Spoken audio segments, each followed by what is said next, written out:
తన కోపమే తన శత్రువు అని పెద్దలు చెప్పారు. ఆంధ్రప్రదేశ్ లో ఏడాది క్రితం జరిగిన ఎన్నికల్లో అధికారం పోయిన జగన్మోహన్ రెడ్డి ఇటు ప్రజలపైన అటు రాజకీయ పద్ధతులపైన పట్టరాని కోపంతో రగిలిపోతున్నారు.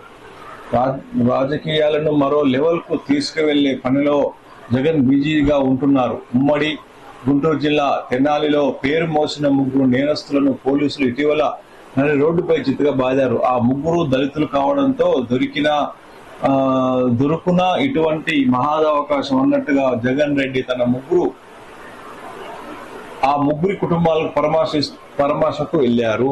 ఇక్కడ చూడండి, మన తెనాలిలో ఒక సంఘటన జరిగింది. ఏం సంఘటన అంటే, ఒక ముగ్గురు రౌడీ షీటర్లు జగన్మోహన్ రెడ్డి ఉన్నటువంటి కాలం లోపల ముగ్గురు రౌడీ షీటర్లు గంజాయి బ్యాచ్, గంజాయి సేవిస్తున్నటువంటి వాళ్ళు విచ్చలవిడిగా అక్రమాలు చేసుకుంటూ దొరికిన వాళ్ళని దొరికినట్టుగా కొట్టుకుంటూ పోలీసు వాళ్ళను కూడా చూడకుండా పోలీసు వాళ్ళను కూడా నడి రోడ్డు పైన కొట్టుకుంటూ వెళ్ళినటువంటి ఆ ముగ్గురు నేరస్తులను ఆధారాలతో సహా ఇప్పుడున్నటువంటి ప్రభుత్వంలో ఉన్నటువంటి పెద్దలు ఎవరైతే ఉన్నారో వాళ్ళు ఒకటే చెప్పారు, ఎక్కడ కూడా అసాంఘిక శక్తులు ఉండొద్దు అని.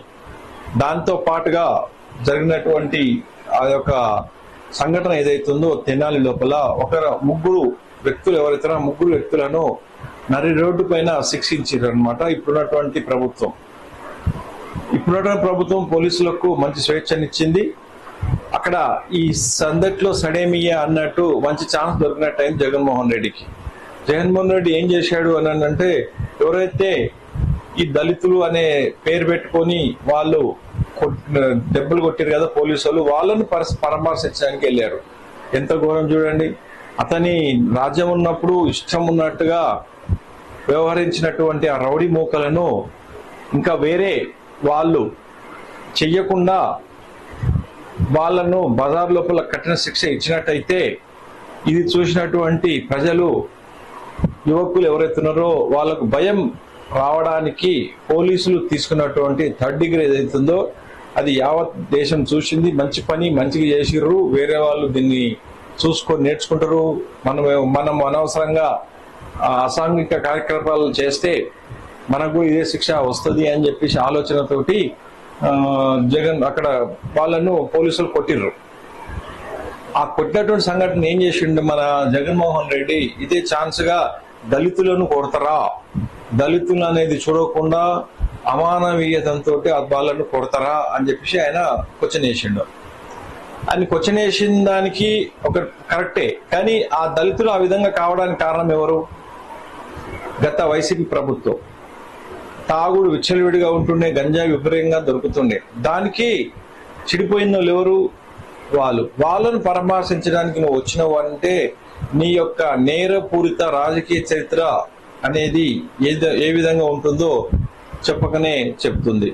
ఎవరైనా మంచి పని చేసినప్పుడు పోడాలి, చెడ్డ పని చేసినప్పుడు శిక్షించాలి.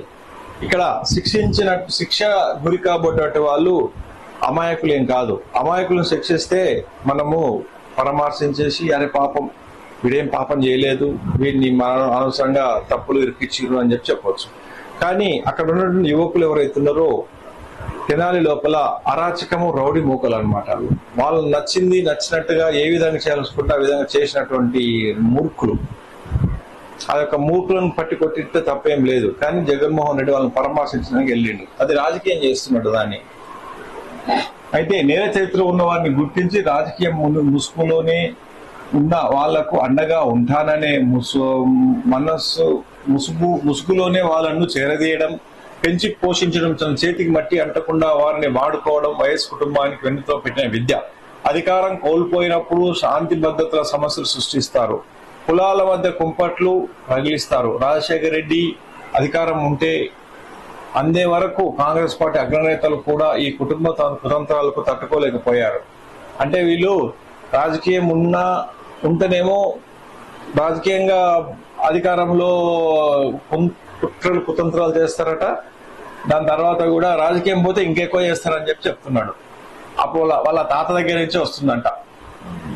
కులమత పరమైన భావోద్వేషాలను కొడితే అభివృద్ధి సంక్షేమాలకు అతీతంగా ఎన్నికల ఫలితాలు ఉంటాయని జగన్మోహన్ రెడ్డి నమ్ముతారు. అందుకే కొన్ని కులాలను ఇతర కులాలను శత్రువుగా చిత్రీకరించే పని చేసుకున్నారు. అధికారంలో ఉన్నప్పుడు కమ్మ కాపు కులాలను టార్గెట్ చేసుకున్నారు. తన రాజకీయ అధికారానికి అడ్డు వచ్చే వాళ్ళు దళితులైనా, క్రైస్తవులైనా, రెడ్లైనా, ముస్లింలైనా ఆ కుటుంబం క్షమించదు. కూటమి ప్రభుత్వం ఏర్పడి ఏడాది కావస్తుంది, ఎన్నికలకు ఇంకా 4 ఏళ్ళు అవుతుంది. అయినా మేము అధికారంలోకి వచ్చాక మీకు ఉంటుందిరా అని వైసీపీలోని కింది స్థాయి వాళ్ళు కూడా తొడగొడుతున్నారంటే కేసులు, జైలు అంటే వారికి భయం లేకపోవడం కారణం. శ్రీకాకుళం నుంచి చిత్తూరు వరకు విభజిత ఆంధ్రప్రదేశ్లో అసాంఘిక శక్తులకు బలం చేకూరిందంటే ఆయన జగన్మోహన్ రెడ్డి కారణం. అందరికీ ఒకటే స్కూల్, ఒకటే సిలబస్, తాము ఆరాధించే నాయకుడి కోసం నేరాలు చేయటం, అవసరమైతే జైలుకు వెళ్ళడం తమకు లభించిన అదృష్టవంతంగా ఈ అసాంఘిక శక్తులు భావించే పరిస్థితి ప్రస్తుతంగా ఉంది. అందుకే ఇప్పుడు జైలుకు వెళ్లిన వారిలో కనీస పాశ్చాత్యపం కూడా కనబడడం లేదు. కాలక్రమంలో నేరస్తులకు రాజకీయ నాయకులకు మధ్య తేడా అంతరించిపోతూ వస్తుంది. నేరస్తులకు అధికారం అండతో నిజాయితీగా పనిచేసిన పోలీసు అధికారులు కూడా తమ స్వభావాన్ని మార్చుకొని వారితో జత కట్టారు. ఈ మార్పు కారణంగానే పిఎస్ఆర్ ఆంజనేయులు ఇప్పుడు జైలు జీవితం గడపాల్సి వస్తుంది. ఒకప్పుడు నేరస్తుల భుజంపై చేయి వేయాలంటే రాజకీయ నాయకులు భయపడేవారు, కానీ ఇప్పుడు వారి చుట్టూ నేరస్తులే ఉంటున్నారు. ఇది 4వ పేజీలో చూద్దాం ఒకసారి.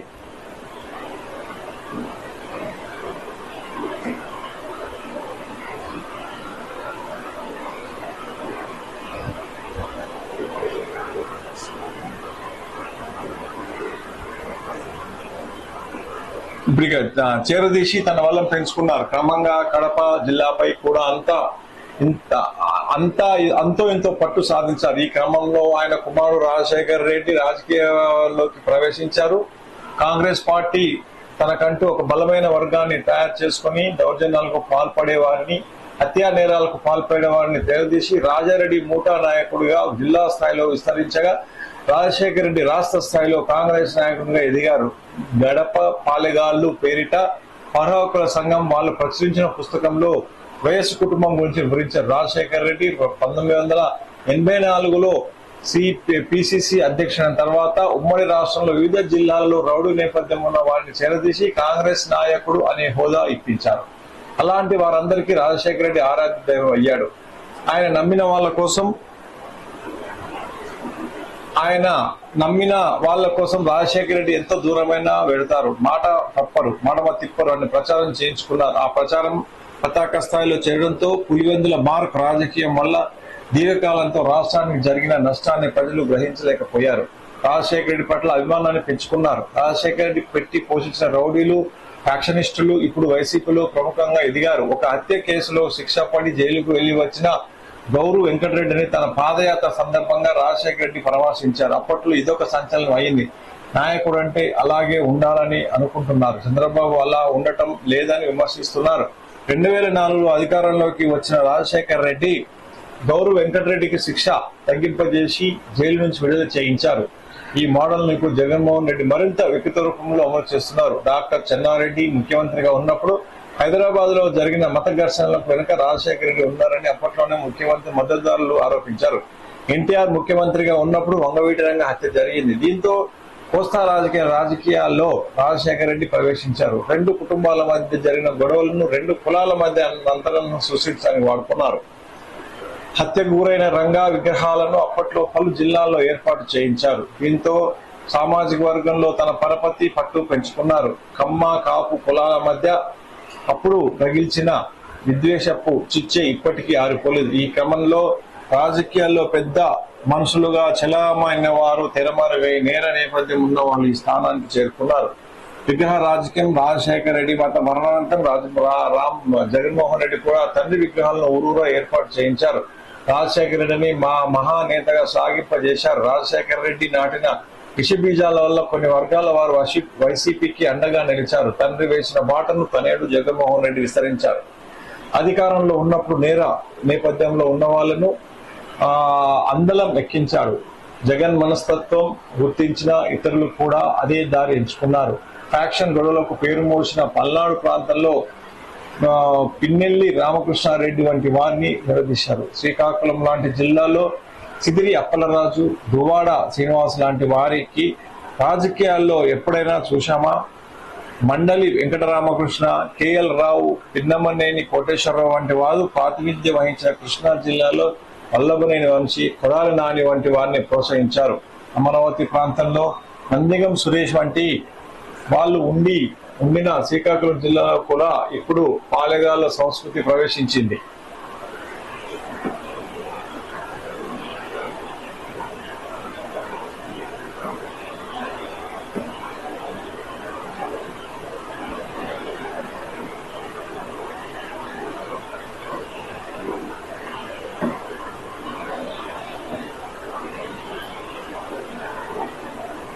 సురేష్ వంటి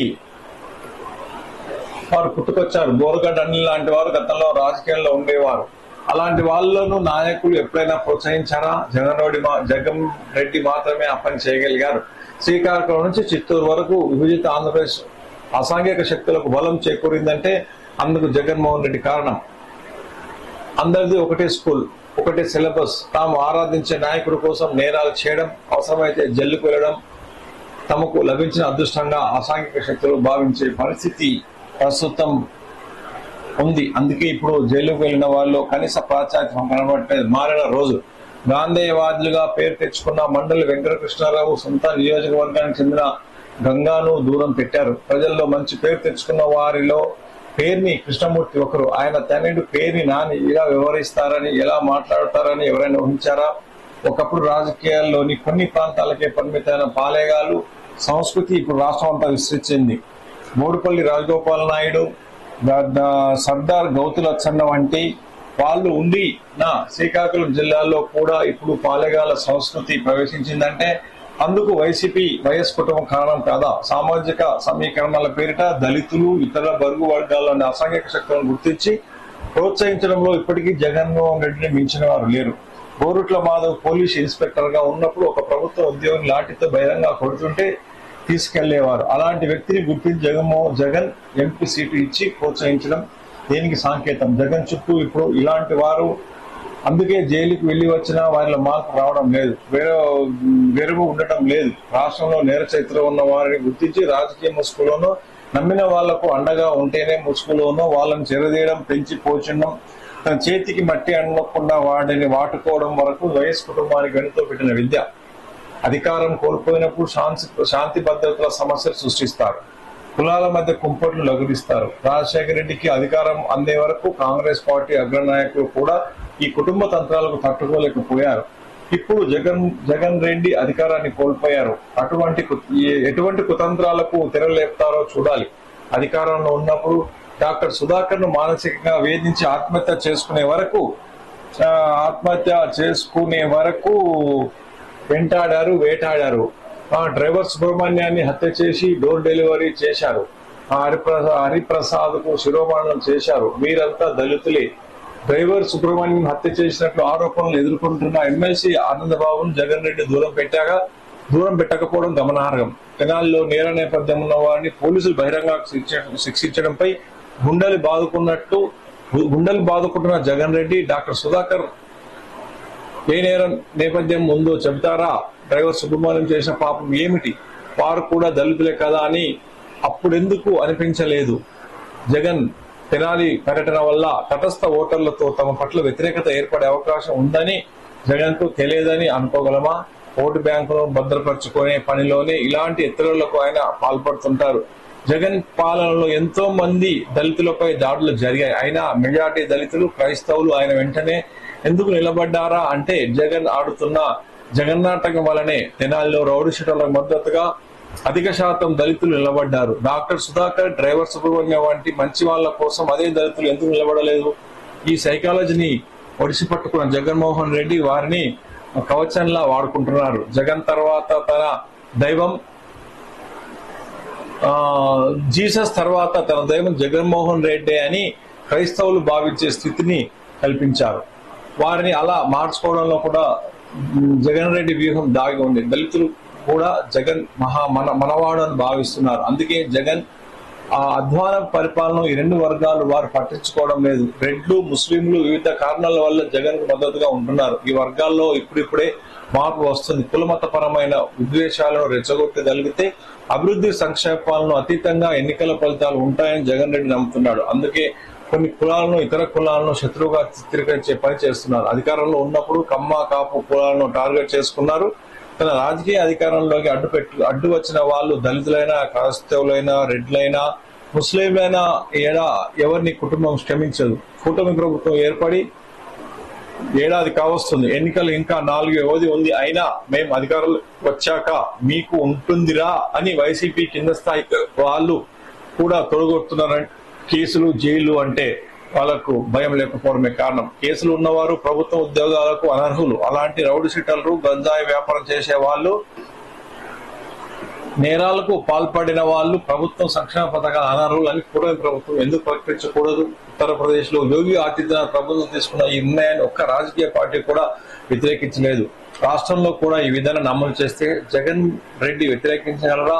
నేరస్తులకు అండగా నిలబడగలరా? ఇలాంటి చర్యలు తర్వాత నేర స్వభావం ఉన్నవారి సంఖ్య తగ్గుముఖం పట్టదా? జగన్మోహన్ రెడ్డి పరిస్థితిని కుర్తిలో పడిన ఎలుకలా తయారవదా? జగన్మోహన్ రెడ్డి మోడల్ రాజకీయాన్ని రాష్ట్రాన్ని భయపెట్టడంలో పాటు యువతను సన్మార్గం వైపు నడిపించగల విప్లవాత్మక నిర్ణయాలకు కూటమి ప్రభుత్వం శ్రీకారం చుట్టాలి. కేసులతో ఇరుక్కుంటే తమ పిల్లలకు ప్రభుత్వ ఉద్యోగాలు లభించవు, ప్రభుత్వ సంక్షేమ పథకాలు ఉండవు అన్న భయం కల్పించగలిగితే అందరూ ఈ దారిలోకి వస్తారు. లేని పక్షంలో జగన్ రెడ్డి వంటి వారి అండ చూసుకొని ఇంటికో రౌడీ తయారవుతారు. అదే జరిగితే రాష్ట్రం ఏమవుతుందో ఊహించగలమా? రాష్ట్రం పట్ల, సమాజం పట్ల జగన్మోహన్ రెడ్డికి ఏ బాధ్యత ఉండదు. ఆయన కావాల్సింది అధికారం మాత్రమే. అధికారం అండతో రాష్ట్ర సంపదను దోచుకొని పొరుగున ఉన్న బెంగళూరు, చెన్నైతో పాటు దుబాయ్ లో ఆస్తులు సమకూర్చుకోవడమే వారికి కావాల్సింది. ఇందుకోసం ఎంతకైనా తెగిస్తారు. రాష్ట్రంలో ఇప్పుడున్న పరిస్థితుల్లో తెలుగుదేశం, వైసీపీలకు చెరో 40% ఓట్లు ఉన్నాయి. 2019లో పూర్వం చంద్రబాబు ప్రభుత్వంపై ఎంతటి విషప్రసారం చేసినా, అన్ని కులాలను దూరం చేసినా తెలుగుదేశం పార్టీకి 40% ఓట్లు వచ్చాయి. జగన్ రెడ్డి పాలన అంతం ఎంత అరాచకంగా సాగినా 2024లో ఆయనకు కూడా 40% వచ్చాయి. ఈ నేపథ్యంలో కూటమిలో మనస్పర్ధలు సృష్టించే ప్రయత్నాలను కూడా జగన్ రెడ్డి చేస్తున్నారు. అందుకే మళ్ళీ అధికారంలోకి వస్తే పరిస్థితులు ఎంత దారుణంగా ఉంటాయో తెలుసు కనుకనే ఎవరు ఎన్ని కుట్రలు పాల్పడినా కూటమి ప్రజాస్వామ్యం ప్రతిపక్షాలు అపోహలకు తావు లేకుండా జాగ్రత్తగా వ్యవహరిస్తున్నాయి. ఈ నేపథ్యంలో చంద్రబాబు, పవన్ కళ్యాణ్ అభినందించాలి. కింద స్థాయిలో కూటమి కార్యకర్తల మధ్య విభేదాలు ఉన్నమాట వాస్తవం. అయితే రాష్ట్ర స్థాయికి లేకపోవడంతో శుభపరిణామం. మళ్ళీ అధికారంలోకి వస్తే తన పరిపాలన ఎలా ఉంటుందో జగన్ రెడ్డి చెబుతూనే ఉన్నారు. దీంతో సామాన్య ప్రజలు పాటు కూటమి నాయకులు కూడా వణికిపోతున్నారు. వయస్సులో ఉన్నప్పుడు తెలిసో తెలియకో తప్పులు చేస్తారని జగన్ రెడ్డి చెప్పడం ఆయన నైజానికి నిదర్శనం. ఆయన పిల్లలు కూడా చిన్న వయసులోనే ఉన్నారు. అలా అని వారు తప్పు చేస్తే జగన్ రెడ్డి సహిస్తారా? దళితుల అవసరం తనకు ఉంది కనుక వారు మాత్రమే నేరాలు చేయాలి, శాశ్వతంగా తనపై ఆధారపడాలి అని జగన్ రెడ్డి కోరుకుంటున్నారు. అందుకే రాష్ట్రంలో కుల మతోన్మాదుల సంఖ్య పెరగాలని ఆయన కోరుకుంటున్నారు. ఇందుకోసం ఏం చేయడానికైనా ఎంతకైనా తెగిస్తారు. జగన్ రెడ్డి రాజకీయాన్ని విజ్ఞత ఉన్న వాళ్ళు సమర్థించరు. గత ఎన్నికల్లో కూటమికి, వైసీపీకి మధ్య తేడా ఓట్లు 18% ఉండింది. కూటమి అధికారంలో ఉన్నందున ఈ తేడా క్రమంగా తగ్గే అవకాశం ఉంది. జగన్ రెడ్డి నమ్మకం కూడా అదే. 8% ఓట్లు పెంచుకోగలిగితే 2029లో అధికారం తమదేనని వైసీపీ నాయకులు ధీమాగా ఉన్నారు.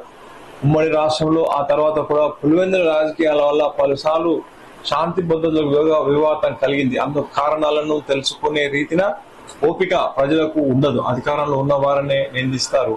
ఇప్పుడు మళ్ళీ రాష్ట్రంలో శాంతి భద్రతలకు భంగం కలిగించే కుట్రలకు తెరలేపే అవకాశం లేకపోలేదు. కుల విద్వేషాలను రగిలించడం వల్ల రాష్ట్రం మల్లకాడు అవుతుంది. అయినా రాష్ట్రం గురించి, పిల్లల భవిష్యత్తు గురించి ఆలోచించే స్థితిలో ప్రజలను తీసుకెళ్లడమే పులివెందుల మోడల్. జగన్ వ్యూహ హయాంలో లిక్కర్ అమ్మకాల్లో ఎంత గోల్మాల్ జరిగిందో అందులో భాగస్వాములైన వారికి కాకుండా ప్రజలందరికీ తెలుసు. ఇప్పుడు ఆ కేసులో సిట్ అధికారులు పలువురిపై జైలు పంపారు. ఆయన జగన్ కు వ్యతిరేకంగా వార్తను ఇవ్వడానికి వారు భయపడుతున్నారు. ముఖ్యమంత్రిగా పనిచేసిన వ్యక్తి నుంచి ప్రాణహాని ఉందని నిందితులు భయపడడం ఎక్కడైనా విన్నామా? కన్నామా? That is Jagan Reddy. హత్యలు చేయించడం, ఆ హత్యలు చేసిన వారిని ఆ తర్వాత తొలగించడంతో ఆ కుటుంబానికి ఆరితేరిన విద్య.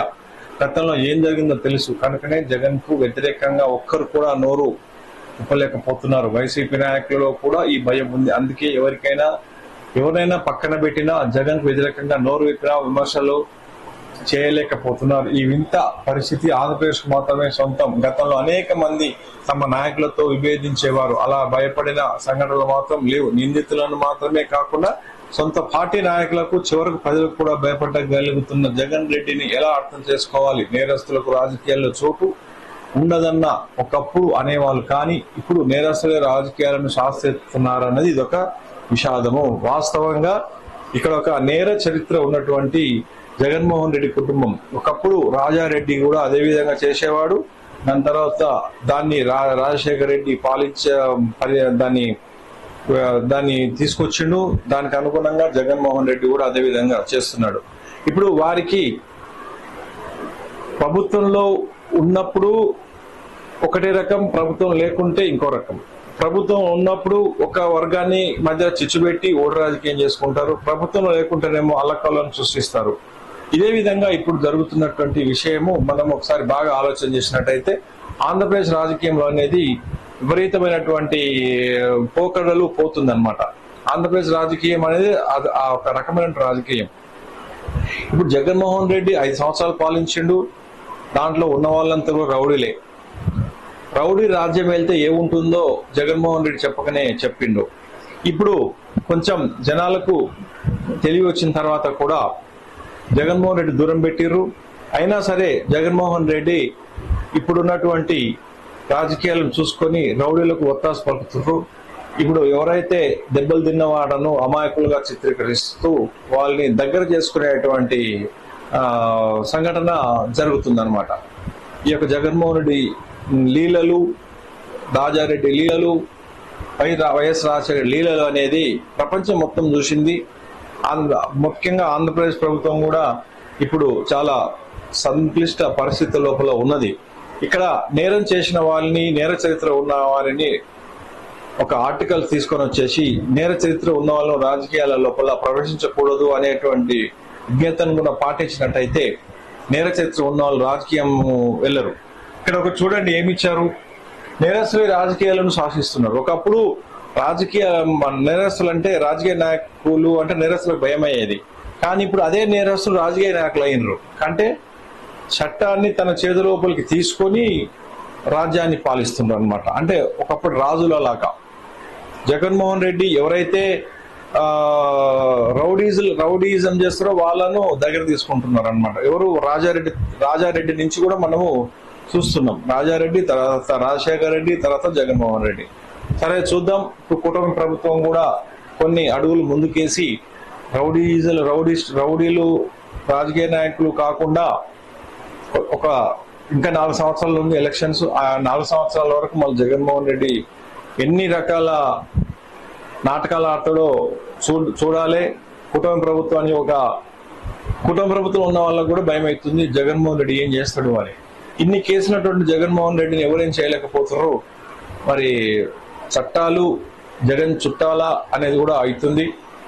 జగన్మోహన్ రెడ్డి ఆర్థిక నేరాలు చేసిండు, లిక్కర్ స్కాములు చేసిండు, అన్నిట్లలో చేసిండు. ఆయన జగన్మోహన్ రెడ్డికి రిటర్న్ గా ఎవరు చెప్పలేకపోతున్నారంటే జగన్మోహన్ రెడ్డి ఒక ముఖ్యమంత్రి స్థాయిలో ఉండి ఎంత భయపెట్టి పనిచేస్తున్నాడో చూడాలి. దానికి ఉదాహరణ వాళ్ళ బాబాయ్ చనిపోయాడు. ఇప్పటివరకు కూడా వాళ్ళ బాబాయ్ ఒక మాట కూడా మాట్లాడలేదు. జగన్మోహన్ రెడ్డి కావాల్సింది అధికారం మాత్రమే. అధికారము, డబ్బు, దాహం ఆయన కావాల్సింది. ప్రజలు ఎక్కడ పోయినా సరే ప్రజల గురించి కాదు, ఆ రాజకీయంగా వాళ్ళకు ఎదుగుదల కావాలి. ఈ విషయం జగన్మోహన్ రెడ్డికి సంబంధించింది మనము చూసినట్టయితే